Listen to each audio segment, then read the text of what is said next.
അസ്സലാമു അലൈക്കും വറഹ്മത്തുള്ളാഹി തആല വബറകാതുഹു.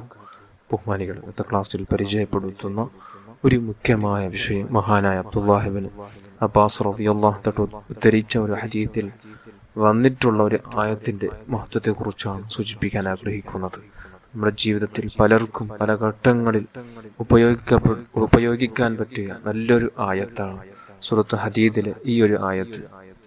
അതായത് നമ്മുടെ ജീവിതത്തിൽ നമുക്കേറെ വിഷമമുണ്ടാക്കുന്ന ഒരു കാര്യമാണ് വസ്വാസ് എന്നുള്ളത്. ശൈത്വാന് ഈമാന് തകർക്കാൻ വേണ്ടി, നമ്മുടെ വിശ്വാസം തന്നെ തകർക്കാൻ വേണ്ടി, ഇസ്ലാമിൽ നിന്നും പുറത്തു പോകേണ്ട ഒരു അവസ്ഥയിലേക്ക് എത്തിപ്പെടുത്താൻ ശൈത്വാന് പല വിഷയങ്ങളിൽ നമ്മൾ കുടുക്കാൻ വേണ്ടി വസ്വാസ് ഉണ്ടാക്കിക്കൊണ്ടേയിരിക്കും. ആ സമയങ്ങളിൽ ശൈത്വാനിന്റെ വസ്വാസിൽ നിന്ന് രക്ഷപ്പെടാൻ വേണ്ടി മഹാന്മാർ പഠിപ്പിച്ചൊരു ആയത്താണ്.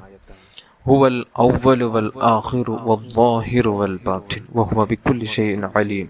ഈ ആയത്ത് എല്ലാവരും പഠിച്ചു വെക്കണം. കാരണം ശൈത്വാന് നമ്മുടെ മനസ്സിനെ കുടുക്കാൻ വേണ്ടി, നമ്മെ പെടുത്താൻ വേണ്ടി അവൻ വരുന്ന സമയത്ത് ഈ ആയത്തൊന്നും നിരന്തരമായി പാരായണം ചെയ്യുക.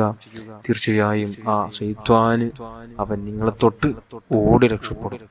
ശൈത്വാന് നിങ്ങളെ വസ്വാസാക്കാൻ ഒരു നിലക്കും സാധിക്കുകയില്ല. അവനെ തൊട്ട് അല്ലാഹു തആല നമ്മെ രക്ഷപ്പെടുത്തി തരും. അല്ലാഹു തൗഫീഖ് തരട്ടെ. നമ്മുടെ ജീവിതം അല്ലാഹു ശൈത്വാനിന്റെ ഫിത്നയിൽ പെടുത്താതെ ഈമാനോടെ ജീവിച്ച് അല്ലാഹു പൊരുത്തപ്പെടുന്ന കാര്യങ്ങൾ കണ്ടു പ്രവർത്തിച്ച് കേൾക്കാനും പഠിക്കാനും പ്രവർത്തിക്കാനും അല്ലാഹു തആല തൗഫീഖ് തരട്ടെ. അവൻക്ക് വെറുപ്പുണ്ടാക്കുന്ന ഒരു പ്രവൃത്തിയിലും അല്ലാഹു തആല പെടുത്താതിരിക്കട്ടെ. ആമീൻ യാ റബ്ബൽ ആലമീൻ.